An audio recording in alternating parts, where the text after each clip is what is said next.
En el año 356 antes de nuestra era, un niño nace en una época en que los dioses descendían de sus salones y engendraban vástagos suyos en la tierra.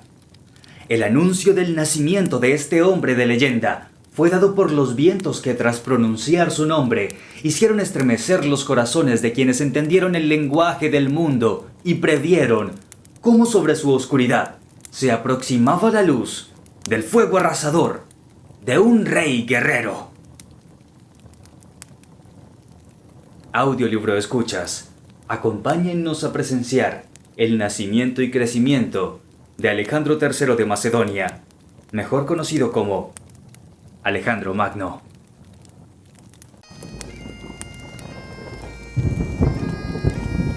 Hombres y mujeres perecen, pero las ideas, capaces de hacer arder con pasión los corazones, permanecen en la palabra. Bienvenidos sean, hombres y mujeres. Esperamos sus corazones ardan con las siguientes palabras, porque en Inauditos Audiolibros difundimos palabras de fuego.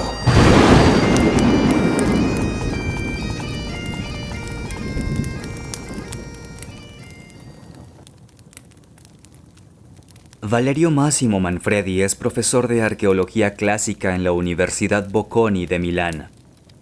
Ha realizado numerosas expediciones y excavaciones y ha impartido clases en universidades de Italia y de otros países. Ha publicado numerosos artículos y ensayos académicos, además de colaborar en periódicos y revistas. Ha escrito y dirigido documentales sobre el mundo antiguo para las cadenas más importantes de televisión, así como obras de ficción para el cine y la televisión.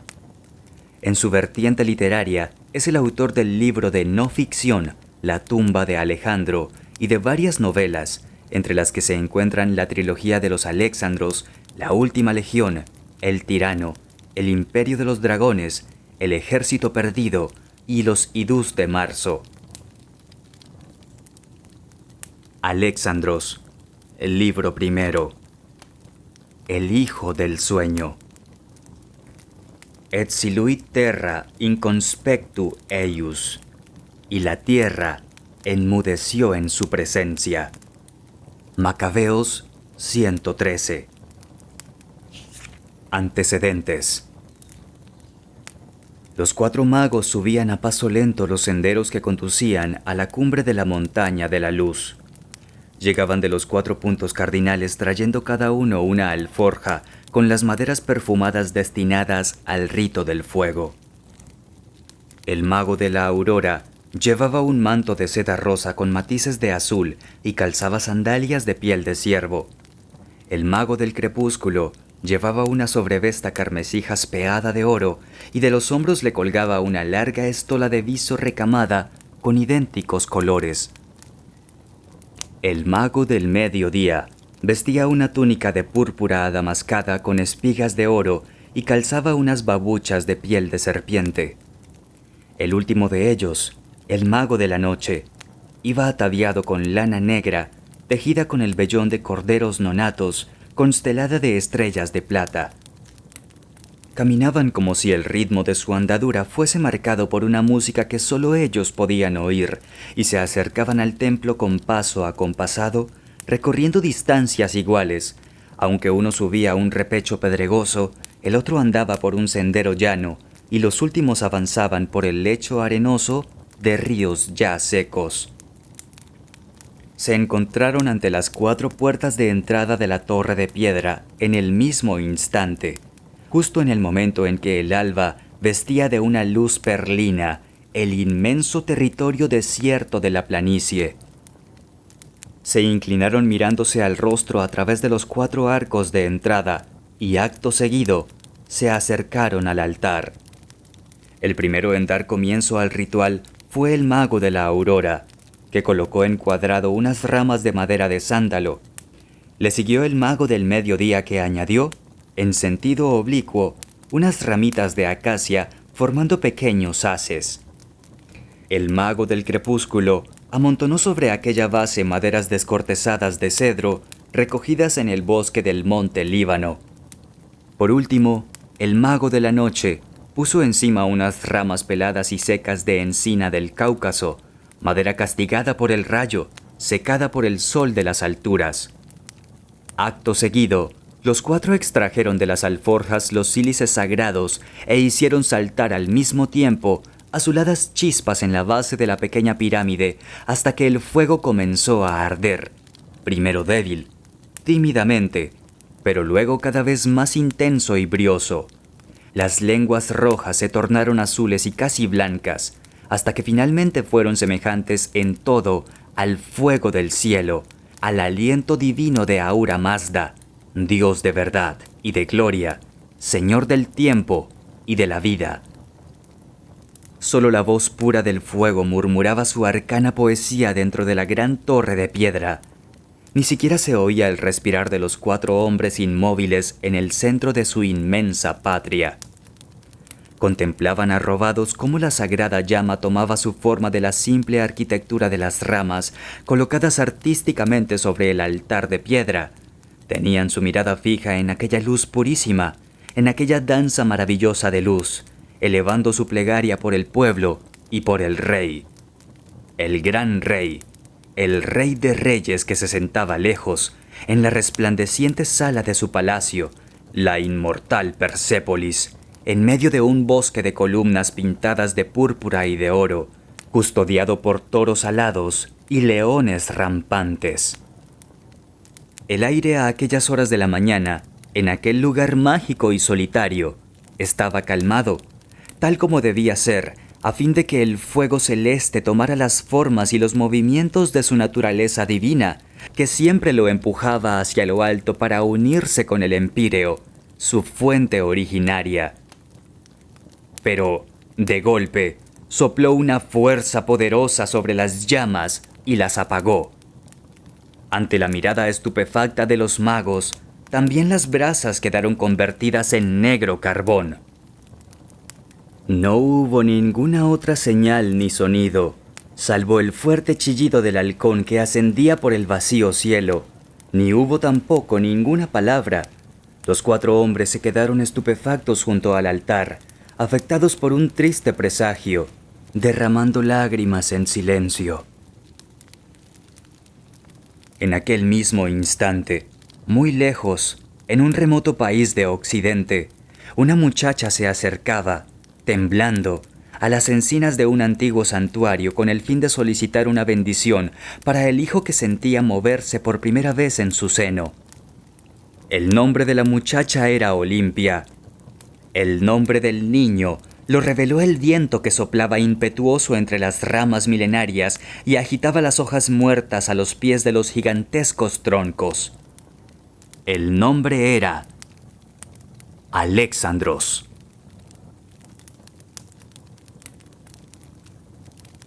Olimpia se había dirigido al santuario de Dodona por una extraña inspiración, por un presagio que la había visitado en sueños mientras dormía al lado de su marido, Filipo, rey de los macedonios, ahito de vino y de comida.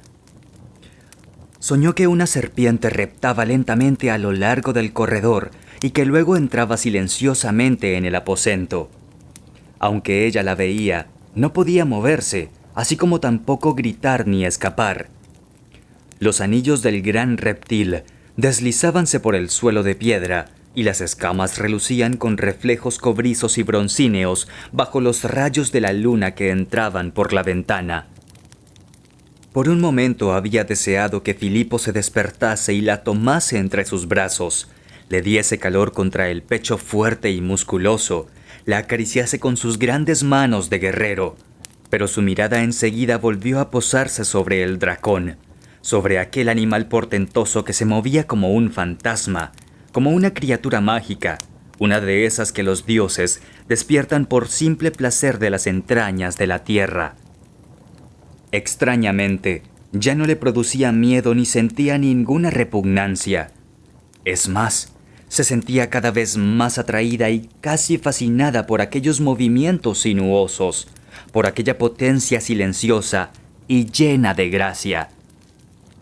La serpiente se introdujo bajo las mantas, Se deslizó entre sus piernas y sus pechos, y ella sintió que la había poseído, ligera y fríamente, sin causarle el menor daño, sin ninguna violencia. Soñó que su semen se mezclaba con el que el marido había expelido ya dentro de ella con la fuerza de un toro, con la fogosidad de un berraco, antes de caer vencido por el sueño y por el vino. Al día siguiente, el rey se puso la armadura, comió carne de jabalí y queso de oveja en compañía de sus generales y partió para la guerra. Una guerra contra un pueblo más bárbaro que sus macedonios. Los tribalos, que se vestían con pieles de oso, se cubrían la cabeza con gorras de piel de zorro y vivían a las orillas del río Istro, el más grande de Europa. Se había limitado a decirle: «Recuerda ofrecer sacrificios a los dioses mientras yo esté ausente, y concibe un hijo varón, un heredero que se parezca a mí». Luego montó sobre su caballo bayo y se lanzó al galope con sus generales, haciendo retumbar el patio bajo los cascos de los caballos de batalla, haciéndolo resonar con el fragor de las armas. Tras su partida, Olimpia tomó un baño caliente y, mientras sus doncellas le daban masaje en la espalda, con esponjas empapadas en esencias de jazmín y de rosas de Pieria, mandó llamar a Artemisia, su nodriza, una anciana de buena familia, de enormes pechos y estrecho talle, que se había traído de Epiro al venir para unirse en matrimonio con Filipo. Le contó el sueño y le preguntó: «Mi querida Artemisia, ¿qué significa?». «Hija mía, los sueños son siempre mensajes de los dioses, pero pocos son los que saben interpretarlos. Creo que deberías dirigirte al más antiguo de nuestros santuarios. Consulta al oráculo de Dodona, en nuestra patria, Epiro. Allí los sacerdotes se transmiten desde tiempos inmemoriales cómo leer la voz del gran Zeus, el padre de los dioses y de los hombres, que se manifiesta cuando el viento pasa a través de las ramas de las milenarias encinas del santuario, o bien cuando hace susurrar sus hojas en primavera o en verano, o las agita ya secas en torno a los raigones durante el otoño o el invierno». Y así, pocos días después, Olimpia emprendió viaje camino del santuario, erigido en un lugar de imponente grandiosidad, en un valle verdeante enclavado entre boscosos montes. Decíase de aquel templo que era uno de los más antiguos de la tierra. 2 palomas habían emprendido el vuelo de la mano de Zeus cuando hubo conquistado el poder tras expulsar del cielo al padre Cronos. Una había ido a posarse sobre una encina de Dodona, la otra sobre una palmera del oasis de Sigua, entre las ardientes arenas de Libia. En aquellos 2 lugares, desde aquel entonces, podía oírse la voz del Padre de los dioses. «¿Qué significa el sueño que he tenido?», preguntó Olimpia a los sacerdotes del santuario. Estos se hallaban sentados en círculo en unos asientos de piedra, en medio de un verdísimo prado florido de margaritas y ranúnculos, y estaban escuchando soplar el viento que agitaba las hojas de las encinas. Hubiérase dicho que totalmente arrobados. Uno de ellos dijo por fin: «Significa que el hijo que nazca de ti descenderá de la estirpe de Zeus y de un mortal. Significa que en tu seno la sangre de un dios se ha mezclado con la sangre de un hombre. El hijo que des a luz resplandecerá con una energía maravillosa, pero lo mismo que las llamas que arden con luz más intensa, queman las paredes del candil y consumen más deprisa el aceite que las alimenta, así también su alma podría quemar el pecho que la alberga. Recuerda, reina, la historia de Aquiles, antepasado de tu gloriosa familia. Le fue concedido elegir entre una vida breve y gloriosa y otra larga pero oscura. Eligió la primera. Sacrificó la vida a cambio de un instante de luz cegadora. ¿Es este el destino ya escrito?, preguntó Olimpia, temblando toda ella. «Es un destino posible», repuso otro sacerdote. «Los caminos que un hombre puede recorrer son muchos, Pero algunos hombres nacen dotados de una fuerza distinta, que proviene de los dioses y trata de retornar a ellos. Guarda este secreto en tu corazón hasta que llegue el momento en que la naturaleza de tu hijo se manifieste en su plenitud. Entonces, prepárate para todo, incluso para perderle, porque hagas lo que hagas, no conseguirás impedir que se cumpla su destino, que su fama se extienda hasta el último confín del mundo. No había terminado aún de hablar, cuando la brisa que soplaba entre el ramaje de las encinas se transformó de repente en un fuerte y cálido viento del sur. En poco rato alcanzó una fuerza tal que dobló las copas de los árboles y obligó a los sacerdotes a cubrirse la cabeza con sus mantos. El viento trajo consigo una densa calina rojiza que oscureció enteramente el valle. También Olimpia se arrebujó el cuerpo y la cabeza con el manto, quedando inmóvil en medio del torbellino, como la estatua de una divinidad sin rostro. La ventolera pasó, tal como había llegado, y, cuando la calina se aclaró, las estatuas, las estrellas y los altares que adornaban el recinto sagrado aparecieron cubiertos de una fina capa de polvo rojo. El último sacerdote que había hablado la rozó con la punta de un dedo y se la acercó a los labios. «Este polvo lo ha traído el soplo del viento lívico, aliento de Zeus Amón, que tiene su oráculo entre las palmeras de Sigua. Es un prodigio extraordinario, una señal portentosa, porque los dos oráculos más antiguos de la tierra, separados por una enorme distancia, han hecho oír sus voces al mismo tiempo. Tu hijo ha oído llamadas que llegan de lejos y tal vez no haya oído el mensaje. Un día lo oirá de nuevo dentro de un gran santuario, rodeado por las arenas del desierto». Tras haber escuchado estas palabras, la reina volvió a Pela, la capital de los caminos polvorientos en verano y fangosos en invierno, esperando con temor y ansiedad el día en que naciera su hijo. Los dolores del parto comenzaron un atardecer de primavera, tras la puesta del sol. Las mujeres encendieron los velones y su nodriza, Artemisia, mandó llamar a la partera y al médico Nicómaco, que había atendido ya al viejo rey Amintas y había estado a cargo del nacimiento de no pocos vástagos reales, tanto legítimos como bastardos. Nicómaco estaba preparado, sabedor de que ella había salido de cuenta. Se ciñó el mandil, hizo calentar agua y mandó traer otros candeleros para que no faltase luz. Pero dejó que fuese la partera la primera en acercarse a la reina, porque una mujer prefiere ser tocada por otra mujer en el momento de traer al mundo a su hijo. Solo una mujer comprende el dolor y la soledad en que se alumbra una nueva vida. En aquellos momentos, el rey Filipo se encontraba poniendo cerco a la ciudad de Potidea, y por nada del mundo habría abandonado a sus tropas.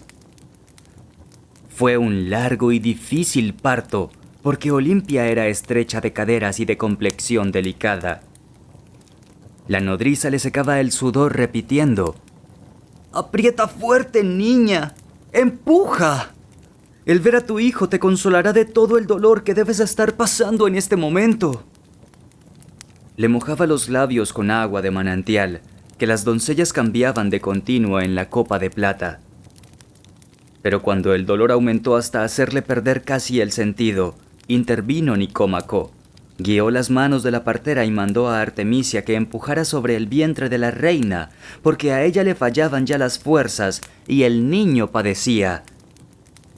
Apoyó el oído sobre la ingle de Olimpia y pudo escuchar cómo iba disminuyendo la palpitación del corazoncito. «Empuja todo lo fuerte que puedas», ordenó a la nodriza. «El niño tiene que nacer enseguida».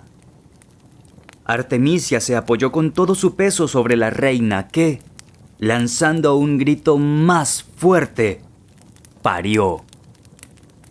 Nicómaco ató el cordón umbilical con un hilo de lino, lo cortó inmediatamente con unas tijeras de bronce y lavó la herida con vino puro. El niño se puso a llorar y él se lo entregó a las mujeres para que le lavasen y vistiesen. Artemisia le miró la carita y se quedó completamente extasiada. ¿No es una maravilla?, preguntó mientras le pasaba por el semblante un copo de lana empapado en aceite. La partera le levantó la cabeza y al secársela no pudo reprimir un ademán de estupor. Tiene la pelambrera de un niño de 6 meses con unos bonitos reflejos dorados. Se diría un pequeño Eros. Entretanto, Artemisia le vestía con una minúscula túnica de lino, porque Nicómaco no quería que los niños fuesen fajados prietamente, tal como se acostumbraba a hacer en la mayor parte de las familias. Según tú, ¿de qué color tiene los ojos?, preguntó a la partera. La mujer acercó un velón y los ojos del niño se encendieron con un reflejo iridescente. No sé, es difícil decirlo. Unas veces parecen azules, otras oscuros, casi negros. Tal vez sea la naturaleza tan distinta de sus progenitores. Mientras tanto, Nicómaco se ocupaba de la reina que, como ocurre a menudo con las primerizas, perdía sangre.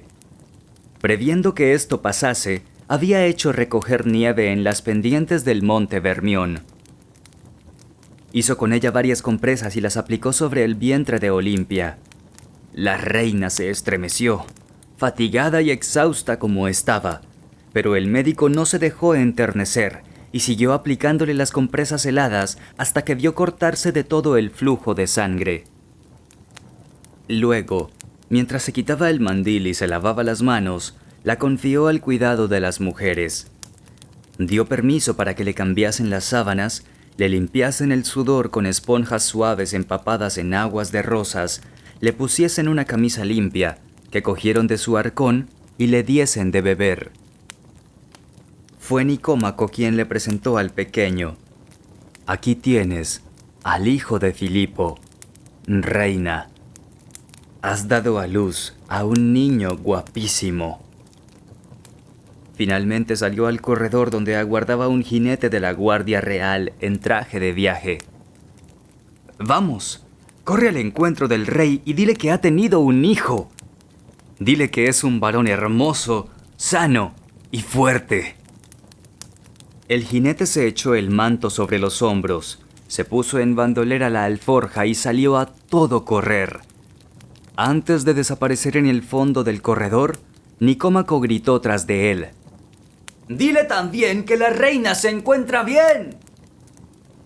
El hombre ni siquiera se detuvo, y poco después se oyó un relincho en el patio, al que siguió un galope que se perdió por las calles de la ciudad, sumida en el sueño.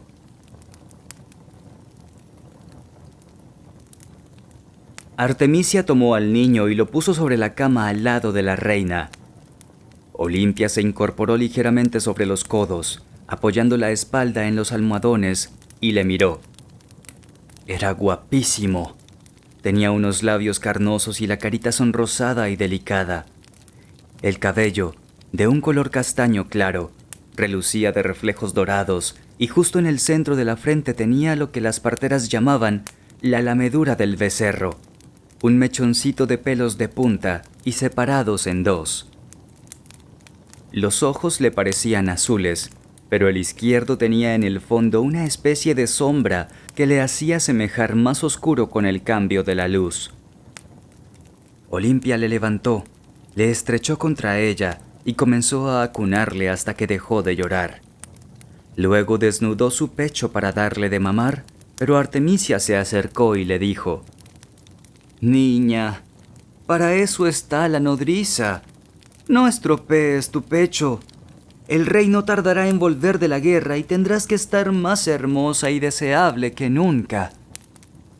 Extendió los brazos para coger al niño, pero la reina no se lo dio. Le acostó en su regazo y le dio su leche hasta que se durmió tranquilo. Mientras tanto, el mensajero corría a rienda suelta en la oscuridad a fin de presentarse ante el rey lo más pronto posible. Llegó a medianoche a orillas del río Axios y espoleó su caballo por el puente de barcas que unía ambas orillas. Cambió el caballo de batalla en Therma, que estaba aún a oscuras, y se adentró por la Calcídica. El amanecer le sorprendió en el mar, y el vasto golfo se encendió en el momento de aparecer el sol como un espejo delante del fuego. Trepó por el macizo montañoso del Calauro, en medio de un paisaje cada vez más áspero y agreste, entre inaccesibles riscos que a trechos caían a pico sobre el mar, orlados al fondo por el furioso rebullir de la espuma. El rey estrechaba el cerco a la antigua ciudad de Potidea, que desde hacía medio siglo se hallaba bajo control de los atenienses, no porque quisiera enfrentarse con Atenas, sino porque la consideraba territorio macedonio y era su intención consolidar su propio dominio en toda la región que se extendía entre el Golfo de Therma y el estrecho del Bósforo. En aquel momento, encerrado con sus guerreros en el interior de una torre de asalto, Filipo, armado, cubierto de polvo, sangre y sudor, se disponía a lanzar el asalto definitivo. ¡Hombres!, gritó. Si os tenéis en algo, este es el momento de demostrarlo. Regalaré el más hermoso corcel de mis caballerizas al primero que tenga redaños de lanzarse conmigo sobre los muros enemigos. Pero, por Zeus, si veo temblar a uno solo de vosotros en el momento decisivo, juro que le emprenderé con él a vergajos hasta dejarle sin pellejo. Y seré yo quien lo haga personalmente. ¿Me habéis oído bien? ¡Te hemos oído, rey! Entonces, ¡vamos!, ordenó Filipo e hizo señal a los servidores de que quitaran el seguro a las árganas. El puente se abatió sobre las murallas ya desmochadas y a medio demoler por las embestidas de los arietes, y el rey se abalanzó dando gritos y grandes mandobles, tan rápido que resultaba difícil seguirle. Pero sus soldados sabían perfectamente que el soberano mantenía siempre sus promesas y se lanzaron en masa, empujándose unos a otros con los escudos, al tiempo que derribaban a los flancos y almenas abajo a los defensores ya extenuados por el esfuerzo, por la vigilia y el largo cansancio de meses y meses continuos de enfrentamientos.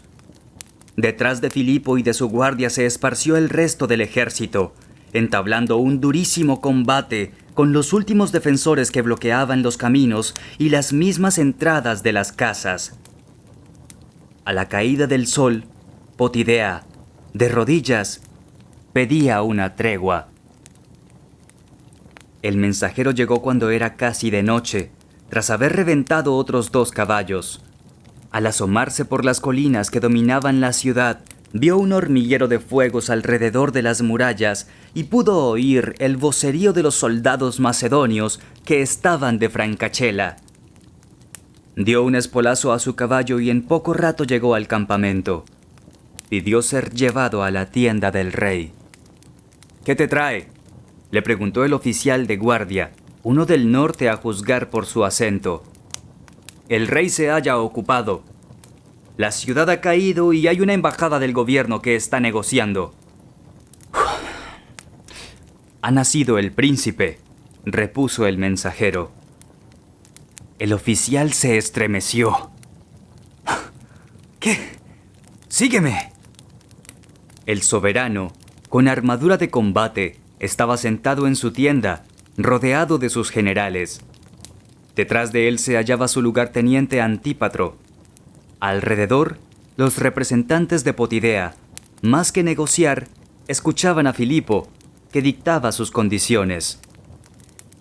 El oficial, sabedor de que su intrusión no iba a ser tolerada, pero que un retraso por su parte en anunciar tan importante noticia habría sido aún menos tolerado, dijo de un tirón: «Rey, traigo una noticia de palacio. Has tenido un hijo». Los delegados de Potidea, pálidos y demacrados, se miraron a la cara y se hicieron a un lado levantándose de los escabeles en que les habían hecho sentarse. Antípatro se puso en pie con los brazos cruzados sobre el pecho como quien espera la orden o la palabra del soberano. Filipo se quedó con la palabra en la boca.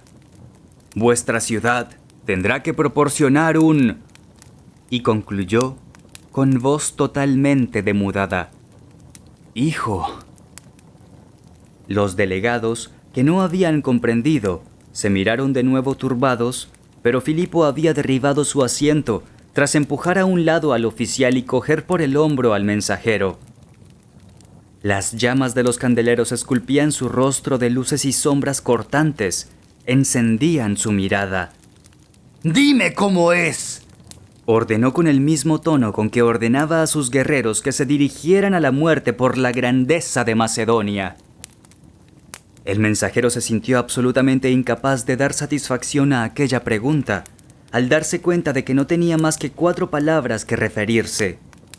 Se rascó el gaznate y anunció con voz estentórea: Rey, tu hijo es un varón hermoso, sano y fuerte. ¿Y tú cómo lo sabes? ¿Acaso le has visto? Nunca hubiera osado, señor. Yo me encontraba en el corredor tal como me habían ordenado, con el manto, la alforja en bandolera y las armas. Salió Nicómaco y dijo exactamente lo siguiente: ve corriendo al encuentro del rey y hazle saber que ha nacido un hijo suyo. Dile que es un varón hermoso, sano y fuerte. ¿Te ha dicho si se me parece? El hombre dudó, luego repuso: no me lo ha dicho, pero estoy seguro de que se te parece.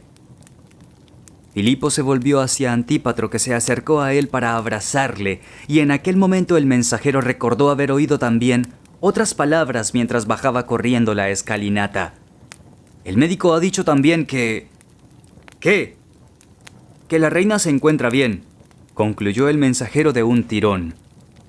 ¿Cuándo ha ocurrido eso? La pasada noche, poco después de la puesta del sol.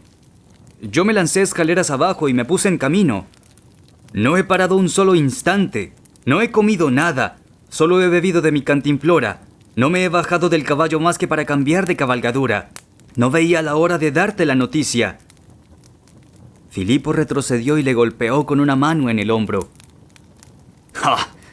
Dad de comer y beber a este buen amigo, lo que quiera, y dejadle dormir en una buena yacija porque me ha traído la mejor de las noticias. Los embajadores se congratularon a su vez con el soberano y trataron de aprovechar el momento favorable para cerrar las negociaciones con un resultado más ventajoso, tras haber mejorado con mucho el humor de Filipo. Pero el rey afirmó: ahora no. Y salió seguido de su ayuda de campo. Hizo llamar inmediatamente a todos los comandantes de las unidades territoriales de su ejército. Hizo traer vino y quiso que todos bebieran con él. Luego ordenó: que las trompas llamen a reunión. Quiero a mi ejército formado en perfecto orden, tanto a la infantería como a la caballería. Quiero convocarlo para la asamblea. En el campamento se oyó el resonar de las trompas y los hombres, en parte ya ebrios o semidesnudos, acompañados de prostitutas en sus tiendas, se volvieron a poner en pie, se equiparon con la armadura, empuñaron la lanza y fueron, lo más deprisa posible, a formar filas porque el toque de las trompas era como la voz del rey que gritaba en medio de la noche. Filipo estaba ya en pie sobre un podio, rodeado de sus oficiales, y cuando las filas estuvieron formadas, el soldado más veterano, como era costumbre, gritó: ¿Para qué nos has llamado, rey? ¿Qué quieres de tus soldados? Filipo se adelantó. Lucía la armadura de gala de hierro y oro, así como un manto de color blanco. Sus piernas estaban enfundadas en unas botas de media caña de plata repujada. El silencio fue roto por el bufido de los caballos y la llamada de los animales nocturnos atraídos por los fuegos del campamento. Los generales que estaban al lado del soberano podían ver que éste tenía el rostro enrojecido, como cuando se sentaba en el vivaque, y los ojos relucientes.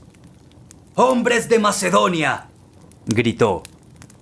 En mi palacio de Pela la reina me ha dado un hijo. Yo declaro en presencia vuestra que él es mi legítimo heredero, y os lo confío. Su nombre es Alexandros. Los oficiales ordenaron presentar armas. La infantería levantó las zarizas, enormes lanzas de combate de unos 10 pies de largo, y la caballería alzó hacia el cielo un verdadero bosque de jabalinas, mientras los caballos piafaban y relinchaban mordiendo el freno. A continuación, comenzaron todos a cantar rítmicamente el nombre del príncipe. Alexandros. Alexandros. Alexandros. Mientras golpeaban las empuñaduras de las lanzas contra los escudos, haciendo ascender su fragor hasta las estrellas. Pensaban que así también la gloria del hijo de Filipo ascendería, como sus voces, como el estruendo de sus armas, hasta las moradas de los dioses, entre las constelaciones del firmamento.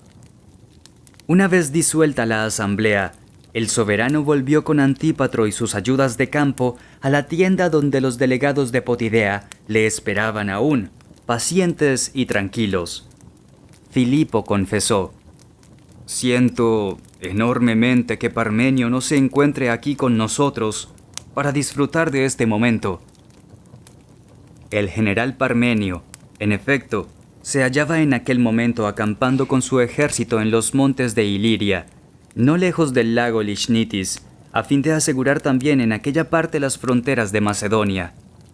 Más adelante, hubo quien dijo que, en el mismo día en que había sido anunciado el nacimiento de su hijo, Filipo se había apoderado de la ciudad de Potidea y había tenido noticia de otras 2 victorias, la de Parmenio contra los ilirios y la de su tiro de caballos en la carrera de carros en Olimpia. Por eso los adivinos afirmaron que aquel niño, nacido en un día de 3 victorias, sería invencible. En realidad, Parmenio derrotó a los ilirios a comienzos del verano, y poco después se celebraron los Juegos Olímpicos y las carreras de carros. Pero puede decirse, de todos modos, que Alejandro nació en un año de maravillosos auspicios y que todo hacía presagiar que le aguardaba un futuro más semejante al de un dios que al de un simple mortal. Los delegados de Potidea trataron de reanudar su discurso en el punto en que lo habían dejado, pero Filipo indicó a su lugarteniente: «El general Antípatro conoce perfectamente lo que yo pienso. Hablad con él». «Pero, señor», intervino Antípatro, «es absolutamente necesario que el rey...». No le dio tiempo a acabar la frase, cuando ya Filipo se había echado el manto sobre los hombros y con un silbido había llamado a su caballo. Antípatro fue tras él. «Señor, se han requerido meses de asedio y arduos combates para llegar a este momento, y no puedes...». «Claro que puedo», exclamó el rey saltando sobre su caballo y dando un espolazo. Antípatro sacudió la cabeza y se disponía a volver al pabellón real cuando la voz de Filipo le llamó. «Toma», dijo sacándose el anillo del dedo y arrojándoselo. «Esto te servirá. Firma un buen tratado, Antípatro, pues esta guerra ha costado un ojo de la cara». El general cogió al vuelo el anillo real con el sello y se quedó durante unos instantes mirando a su rey, que se iba volando a través del campamento y salía por la puerta sur. Gritó a los hombres de la guardia: ¡Seguidle, idiotas! ¿Le dejáis irse solo? ¡Moveos, demonios!